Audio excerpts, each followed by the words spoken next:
Hello friends, मैं सुनील। स्वागत है आप सबका। आज हम बात करेंगे जो 73वां संविधान संशोधन हुआ है उसके तहत जो पंचायती राज की व्यवस्था है उसके बारे में देखेंगे, और नेक्स्ट वीडियो में हम शहरी निकाय के बारे में देखेंगे। अभी हम केवल पंचायती राज के बारे में बात करें, जिसमें ग्राम पंचायत है, जिला परिषद है और पंचायत समिति है। इनके बारे में हम देखेंगे। आइए शुरू करते हैं। देखो, पंचायती राज की अगर मैं बात करूं तो राजस्थान के बारे में संदर्भ में हम पढ़ रहे हैं, और राजस्थान में जो एक्ट आया ना, राजस्थान पंचायत एक्ट, सबसे पहले वो था पंचायत का एक्ट 1953 का, राजस्थान पंचायत एक्ट 1953।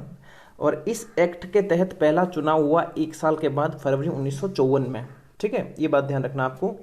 फिर देखो, इसके बाद जो है ना, वो राजस्थान पंचायत समिति और जिला परिषद का एक्ट था 1959 वाला। उसके तहत त्रिस्तरीय पंचायती राज के लिए जो पहला चुनाव हुआ ना, वो हुआ 1959 के अंदर। बस ये बात आपको ध्यान रखनी है। फिर नेक्स्ट देखो, पंचायती राज के उद्घाटन की बात करें तो सबसे पहले उद्घाटन किया था राजस्थान में। पूरे भारत में सबसे पहला उद्घाटन कहाँ पर किया गया है? पंचायती राज की शुरुआत कहाँ से हुई है?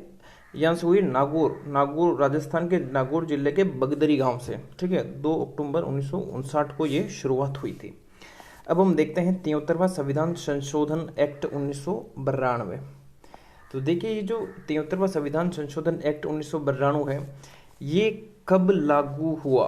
बात है इसके लागू होने की, तो ये लागू हुआ था 24 अप्रैल 1993 को। कब हुआ? 24 अप्रैल 1993 को ये लागू हुआ। एक्ट 92 का है, लागू हो गया 1 साल बाद। ठीक है, और 24 अप्रैल को हम पंचायती राज दिवस भी मनाते हैं, राष्ट्रीय पंचायती राज दिवस। ठीक है, और 73वां संविधान संशोधन में जो अनुच्छेद है वो 243 से लेकर 243 ओ तक है। ओके, और इसके तहत जो है, देखो, 9वां भाग जोड़ा गया था संविधान में, भाग 9।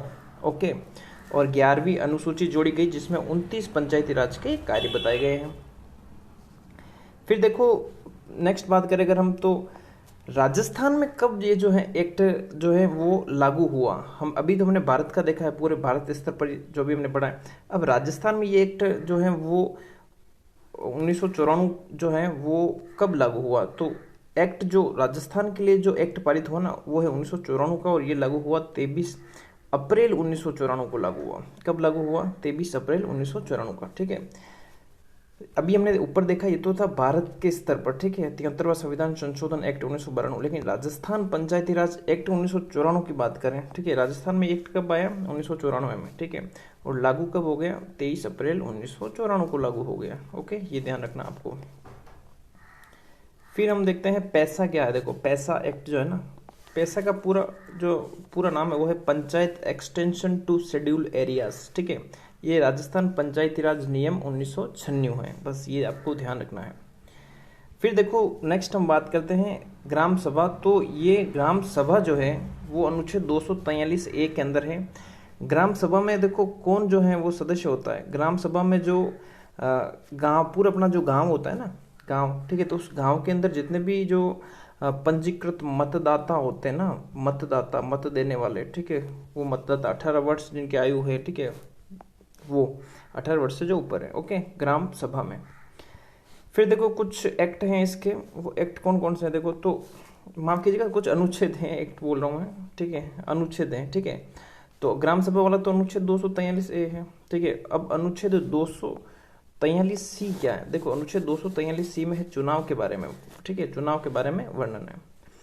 243 डी में क्या है? तो ये अनुच्छेद 243 डी में आरक्षण के बारे में बता रखा है। अनुच्छेद 243 ई में क्या है? तो इसमें पंचायतों की अवधि के बारे में बता रखा है, जो कि 5 वर्ष होती है। फिर अनुच्छेद 243 जी जो है, मैं गलती कर रहा हूँ, माफ कीजिएगा, थोड़ा जल्दबाजी के कारण। 243 जो जी है ना, वो क्या है? शक्तियाँ हैं। ठीक है, उसमें शक्तियों का वर्णन है पंचायती राज का, अनुच्छेद 243 जी। अनुच्छेद 243 एच के अंदर क्या है? तो देखो, पंचायती राज जो कर लगा सकती है ना, उसके बारे में वर्णन है पंचायती राज के।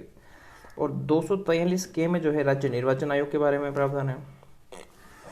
और 243 आई में जो है वो वित्त आयोग के बारे में है। 243 बी के अंतर्गत जो है पंचायतों के गठन के बारे में बता रखा है। 243 एफ में जो है सदस्यों की योग्यताओं के बारे में है। और 243 ओ में क्या है? निर्वाचन संबंधित मामले में जो है न्यायालय का हस्तक्षेप नहीं कर सकता है न्यायालय, उसका वर्जन है, ये बता रखा है। ठीक है, और एक ये बात आपको बहुत ही जो है सही तरीके से याद रख लेनी है, क्योंकि ये प्रश्न बनता है जिला आयोजना समितियों का। ये 243 जेडडी में है। इसका अध्यक्ष होता है जिला प्रमुख। कौन होता है? जिला प्रमुख। और इसका सचिव है मुख्य आयोजना अधिकारी। ओके। और इसमें जो है जिला आयोजना समिति में कुल 25 सदस्य होते हैं, जिनमें 20 तो होते हैं निर्वाचित, 3 होते हैं पदेन और 2 होते हैं मनोनीत। ठीक है, ये होते हैं जिला आयोजना समितियों में। ओके। देखो, फिर अविश्वास प्रस्ताव की अगर बात करें, अगर कोई भी पंचायती राज संस्था में अध्यक्ष है, उसके खिलाफ अगर जैसे सरपंच है तो उसके खिलाफ अगर अविश्वास प्रस्ताव लाना है तो क्या करना पड़ेगा? तो देखो, अध्यक्ष और उपाध्यक्ष के खिलाफ अगर कोई अविश्वास प्रस्ताव लाना है तो जो प्रत्यक्ष से निर्वाचित जितने सदस्य है ना, उसके 1/3 सदस्यों का हस्ताक्षर आवश्यक है ऐसे अविश्वास प्रस्ताव पर। और जो 3/4 सदस्य हैं, ठीक है, जो निर्वाचित हुए हैं प्रत्यक्ष, उनके जो बहुमत से जो है ये पास होना जरूरी है। 3/4 सदस्यों द्वारा उस पर सहमति होनी चाहिए। ठीक है, अगर ये प्रस्ताव पास हो जाता है तो क्या होगा? अध्यक्ष और सदस्य को पद से हटा सकते हैं। ठीक है। और जो अविश्वास प्रस्ताव होता है ना, वो 2 वर्ष बाद ही ला सकते हैं। जैसे कोई भी निर्वाचन हुआ है, ठीक है, कोई सरपंच बनाया नए नए, तो आप 2 साल बाद ही जो है अविश्वास प्रस्ताव ला सकते हो, इससे पहले नहीं।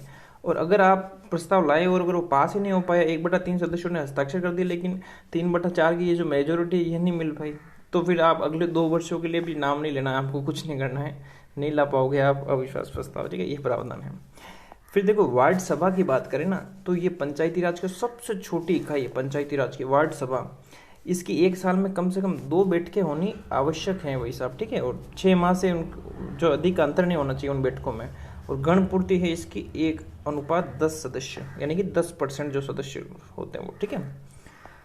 फिर देखो, ग्राम सभा की अगर मैं बात करूं, तो ग्राम सभा में देखो, जो पूरे गांव के जो जितने भी मतदाता होते हैं ना, वो सभी इसमें शामिल होते हैं। जो मतदान कर सकते हैं अपना, ओके, वो सभी इसके सदस्य होते हैं।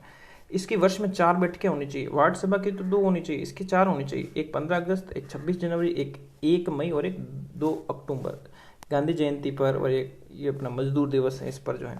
तो ये सारी 4 बैठकें हैं, उनके दिन भी हैं।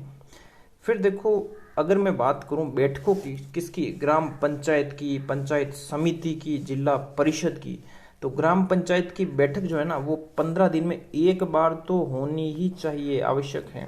पंचायत समिति की प्रत्येक माह में 1 बार इसकी होनी चाहिए। देखो, 15 दिन में तो ग्राम पंचायत की, और 1 महीने के अंदर जो है हर माह जो है पंचायत समिति की बैठक होनी चाहिए, और जिला परिषद की हर 3 महीने में 1 बार होनी चाहिए। ओके, पंचायत की 15 दिन में, पंचायत समिति की हर माह में 1 बार, और जिला परिषद की 3 महीने में 1 बार होनी चाहिए। ठीक है, तो ये हो गया अपना पंचायती राज पूरा।